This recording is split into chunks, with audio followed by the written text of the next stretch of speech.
Friends, ಇವತ್ತಿನ ತರಗತಿಯಲ್ಲಿ September 7ರ ಪ್ರಚಲಿತ ಘಟನೆಗಳು ಡೈಲಿ ಕರೆಂಟ್ ಅಫೇರ್ಸ್ ನೋಡಿದ್ದೆವು. ನೆಕ್ಸ್ಟ್ ಇವತ್ತಿನ ತರಗತಿಯ ಕರೆಂಟ್ ಅಫೇರ್ಸ್, ಇವತ್ತಿನ ದಿನದ ಕರೆಂಟ್ ಅಫೇರ್ಸ್ ತಿಳಿದುಕೊಳ್ಳೋಣ. ಮೊದಲನೇದಾಗಿ ಸೆಪ್ಟೆಂಬರ್ 7ರಂದು ಅಂತಾರಾಷ್ಟ್ರೀಯ ಶುದ್ಧ ವಾಯು ದಿನಾಚರಣೆಯಾಗಿ ಆಚರಣೆ ಮಾಡ್ತಿದ್ದೀವಿ. ಯಾರು ಆಚರಣೆ ಮಾಡ್ತಿದ್ದಾರೆ? ಇದನ್ನು UNEP ವತಿಯಿಂದ ಆಚರಿಸಲಾಗುತ್ತದೆ. ಯಾವಾಗಲಿಂದ ಆಚರಿಸ್ತಿದ್ದೀವಿ ಅಂತಂದರೆ 2020ರಿಂದ ಆಚರಣೆ ಮಾಡ್ತಿದ್ದೀವಿ ಅಂತ. ಯಾವುದನ್ನು?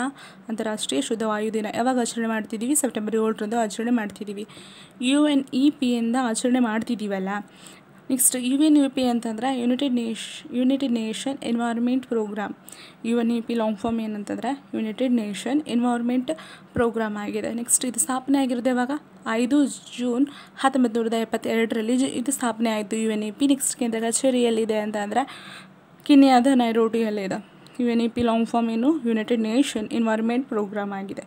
ನೆಕ್ಸ್ಟ್ ಸೆಪ್ಟೆಂಬರ್ 7ರಂದು ಅಂತಾರಾಷ್ಟ್ರೀಯ ಪೊಲೀಸ್ ಸಹಕಾರ ದಿನಾಚರಣೆಯಾಗಿಯೂ ಸೆಲೆಬ್ರೇಟ್ ಮಾಡ್ತಿದ್ದೀವಿ. ಇದರದ್ದು ಈ ವರ್ಷದ ಥೀಮ್ ಏನಾಗಿತ್ತು ಅಂತಂದರೆ police integrity, accountability and oversight. ಇದು 2024ರ ಸೆಪ್ಟೆಂಬರ್ 7ರ ಅಂತಾರಾಷ್ಟ್ರೀಯ ಪೊಲೀಸ್ ಸಹಕಾರ ದಿನಾಚರಣೆಯ ಥೀಮ್ ಆಗಿದ್ದು. ಓಕೆ, 2022 ಡಿಸೆಂಬರ್ನಲ್ಲಿ ವಿಶ್ವಸಂಸ್ಥೆಯು ಈ ದಿನವನ್ನು ಘೋಷಿಸಿತ್ತು. ಈ ದಿನವನ್ನು ಯಾರು ಘೋಷಣೆ ಮಾಡಿದ್ರು ಅಂತ 2022ರಿಂದ ಈ ಡಿಸೆಂಬರ್ರಂದು ವಿಶ್ವಸಂಸ್ಥೆಯು ಈ ದಿನಾಚರಣೆಯನ್ನು ಘೋಷಣೆ ಮಾಡಿತ್ತು. ನೆಕ್ಸ್ಟ್ ಇಂಟರ್ಪೋಲ್ ಸಂಸ್ಥೆ ಇದೆಯಲ್ಲ, ಅದರ ಶತಮಾನೋತ್ಸವದ ಪ್ರಯುಕ್ತ ಆಚರಣೆ ಮಾಡ್ತಾ ಇದ್ದೀವಿ ಅಂತ. ಇಂಟರ್ಪೋಲ್ ಸಂಸ್ಥೆಯ ಶತಮಾನೋತ್ಸವದ ಪ್ರಯುಕ್ತ ಆಚರಣೆ ಮಾಡ್ತಿದ್ದೀವಿ. ಯಾವುದು? ಅಂತಾರಾಷ್ಟ್ರೀಯ ಪೊಲೀಸ್ ಸಹಕಾರ ದಿನಾಚರಣೆ. ಇಂಟರ್ಪೋಲ್ ICPO ಏನಿದು? ಇಂಟರ್ನ್ಯಾಷನಲ್ ಕ್ರಿಮಿನಲ್ ಪೊಲೀಸ್ ಆರ್ಗನೈಜೇಷನ್ ಇದಾಗಿದೆ ನೋಡಿ.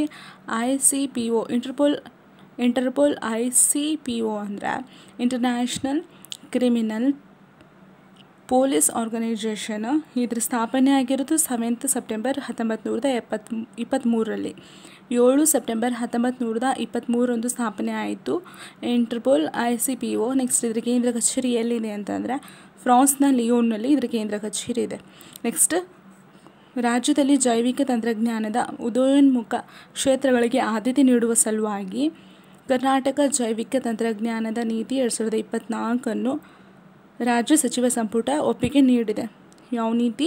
ಕರ್ನಾಟಕ ಜೈವಿಕ ತಂತ್ರಜ್ಞಾನದ ನೀತಿ 2024 ಯಾವುದಕ್ಕೆ ಸಂಬಂಧಿಸಿದೆ? ಇದು ಜೈವಿಕ ತಂತ್ರಜ್ಞಾನದ ಉದಯೋನ್ಮುಖ ಕ್ಷೇತ್ರಗಳಿಗೆ ಆದ್ಯತೆ ನೀಡುವಂಥ ಸಲುವಾಗಿ ಇದು ಸಂಬಂಧಿಸಿದೆ. ಓಕೆ, ಇದು ನಮ್ಮ ಕರ್ನಾಟಕ ರಾಜ್ಯದ್ದು. ನೆಕ್ಸ್ಟ್ ಫ್ರಾನ್ಸ್ನ ನೂತನ ಪ್ರಧಾನಮಂತ್ರಿಯಾಗಿ ಯಾರು ಆಯ್ಕೆ ಆಗಿದ್ದಾರೆ ಅಂದರೆ ಮೈಕಲ್ ಬಾರ್ನಿಯವರು ಆಯ್ಕೆ ಆಗಿದ್ದಾರೆ. ಫ್ರಾನ್ಸ್ನ ರಾಜಧಾನಿ ಯಾವುದು? ಪ್ಯಾರಿಸ್. ನೆಕ್ಸ್ಟ್ ಇದರ ಅಧ್ಯಕ್ಷರು ಯಾರು? ಎಮ್ಯಾನ್ಯುಯಲ್ ಮ್ಯಾಕ್ರಾನ್ ಇದು ಫ್ರಾನ್ಸ್ನ ಅಧ್ಯಕ್ಷರಾಗಿದ್ದಾರೆ. ನೆಕ್ಸ್ಟ್ ಪ್ಯಾರಿಸ್ ಒಲಿಂಪಿಕ್ ಸಮಾರಂಭದಲ್ಲಿ ಭಾರತ ತಂಡದ ಧ್ವಜಧಾರಿಗಳು ಯಾರಾಗಿದ್ದರು ಅಂತಂದರೆ ಸರ್ವಿಂದರ್ ಸಿಂಗ್. ಇವರು ಆರ್ಚರಿ ವಿಭಾಗದ ಪ್ಲೇಯರ್ ಆಗಿದ್ದಾರೆ. ಸರ್ವಿಂದರ್ ಸಿಂಗ್ ಪ್ಲಸ್ ಪ್ರೀತಿ ಪಾಲ್ ಅಥ್ಲೆಟಿಕ್ ಆಗಿದ್ದಾರೆ.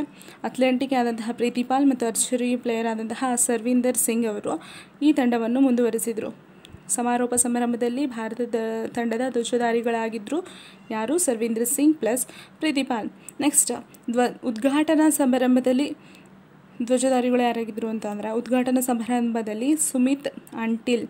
ಯಾರು? ಸುಮಿತ್ ಅಂಟಿಲ್ ಯಾವ ಪ್ಲೇಯರ್? ಜಾವ್ಲಿನ್ ಪ್ಲೇಯರ್ ಆಗಿದ್ದಾರೆ. ನೆಕ್ಸ್ಟ್ ಹಾಗೂ ಭಾಗ್ಯಶ್ರೀ ಜಾಧವ್ ಇವರು ಶಾರ್ಟ್ ಪುಟ್ ಪ್ಲೇಯರ್ ಆಗಿದ್ದಾರೆ. ಇವರು ಧ್ವಜಧಾರಿಗಳಾಗಿದ್ದರು. ಉದ್ಘಾಟನಾ ಸಮಾರಂಭದಲ್ಲಿ ಧ್ವಜಧಾರಿಗಳು ಯಾರಾಗಿದ್ದರು? ನೆಕ್ಸ್ಟ್ ಸಮಾರೋಪ ಸಮಾರಂಭದಲ್ಲಿ ಧ್ವಜಧಾರಿಗಳು ಯಾರಾಗಿದ್ದರು? ಕ್ವಶನ್ಸ್ ಬರುತ್ತೆ. ಆಮೇಲೆ next question 2024 next current affairs ಯಾವ ಥರ ಇದೆ ಅಂತಂದರೆ 2024ನೇ ಸಾಲಿನ India bio energy and tech expo 2024 ಕಾರ್ಯಕ್ರಮವು ಸೆಪ್ಟೆಂಬರ್ 2ರಿಂದ 4ರವರೆಗೆ ಎಲ್ಲಿ ನಡೆದಿದೆ ಅಂತಂದರೆ ನವದೆಹಲಿಯಲ್ಲಿ ನಡೆದಿತ್ತು ಅಂದರೆ. ಓಕೆ, ಯಾವ ಕಾರ್ಯಕ್ರಮ ಅಂತಂದರೆ India bio energy and tech expo 2024 ಕಾರ್ಯಕ್ರಮ ಎಲ್ಲಿ ನಡೆದಿದೆ ಅಂತಂದರೆ ನವದೆಹಲಿಯಲ್ಲಿ ನಡೆಯಿತು. ನೆಕ್ಸ್ಟ್ ವಿಶ್ವದ ಮೊದಲ ಫಾಸ್ಟ್ ಚಾರ್ಜಿಂಗ್ ಎಲೆಕ್ಟ್ರಿಕಲ್ ಬಸ್ ಯಾವುದು? ವೀರ್ ಮಹಾ ಸಾಮ್ರಾಟನ್ನು ಎಲ್ಲಿ ಅನಾವರಣಗೊಳಿಸಿದರು ಅಂತಂದರೆ ಬೆಂಗಳೂರಲ್ಲಿ ಅನಾವರಣಗೊಳಿಸಿದ್ರಂತೆ. ಯಾವ ಬಸ್ ಇದು? ವಿಶ್ವದ ಮೊದಲ ಫಾಸ್ಟ್ ಚಾರ್ಜಿಂಗ್ ಎಲೆಕ್ಟ್ರಿಕ್ ಬಸ್ ಇದಾಗಿದೆ. ವೀರ್ ಮಹಾ ಸಾಮ್ರಾಟ್ ಎಂಬುದು ವಿಶ್ವದ ಮೊದಲ ಫಾಸ್ಟ್ ಚಾರ್ಜಿಂಗ್ ಎಲೆಕ್ಟ್ರಿಕ್ ಬಸ್ ಆಗಿದೆ. ನೆಕ್ಸ್ಟ್ ಬೆಂಗಳೂರಲ್ಲಿ ಇದನ್ನು ಅನಾವರಣಗೊಳಿಸಲಾಗಿತ್ತು. ಬೆಂಗಳೂರು ಹೈದರಾಬಾದ್ ಮಾರ್ಗದಲ್ಲಿ ಇದು ಚಲಿಸುತ್ತದೆ. ಇದು 15 ನಿಮಿಷದಲ್ಲಿ ಚಾರ್ಜಿಂಗ್ ಆಗಬಲ್ಲಂತಹ ಈ ಬಸ್ಸನ್ನು ಬೆಂಗಳೂರು ಮೂಲದ ವೀರ್ ವಾಹನ್ ಹಾಗೂ ಎಕ್ಸ್ಪೋನೆಂಟ್ ಎನರ್ಜಿ ಸಂಸ್ಥೆಗಳು ಅಭಿವೃದ್ಧಿಪಡಿಸಿದ್ದಾರೆ ಅಂತ ನೋಡಿ. ಯಾವ ಬಸ್? ವಿಶ್ವದ ಮೊದಲ ಫಾಸ್ಟ್ ಚಾರ್ಜಿಂಗ್ ಎಲೆಕ್ಟ್ರಿಕಲ್ ಬಸ್ ಆದಂತಹ ವೀರ್ ಮಹಾ ಸಾಮ್ರಾಟ್ ಬಸ್ ಎಲ್ಲಿ ಬೆಂಗಳೂರಲ್ಲಿ ಅನಾವರಣಗೊಳಿಸಿದ್ರು. ನೆಕ್ಸ್ಟ್ 15 ನಿಮಿಷದಲ್ಲಿ ಇದು ಚಾರ್ಜಿಂಗ್ ಆಗಬಲ್ಲಂತಹ ಇದು ಬೆಂಗಳೂರು ಯಾರು ಈ ಬಸ್ಸನ್ನು ಅಭಿವೃದ್ಧಿಪಡಿಸಿದ್ರು ಅಂದರೆ ವೀರ್ ಮಹಾನ್ ಹಾಗೂ ಎಕ್ಸ್ಪೋನೆಂಟ್ ಎನರ್ಜಿ ಸಂಸ್ಥೆಗಳು ಅಭಿವೃದ್ಧಿಪಡಿಸಿದ್ದಾರೆ. ಇದು ಸೆಪ್ಟೆಂಬರ್ 7ರ ಪ್ರಚಲಿತ ಘಟನೆಗಳು. Thanks for watching guys.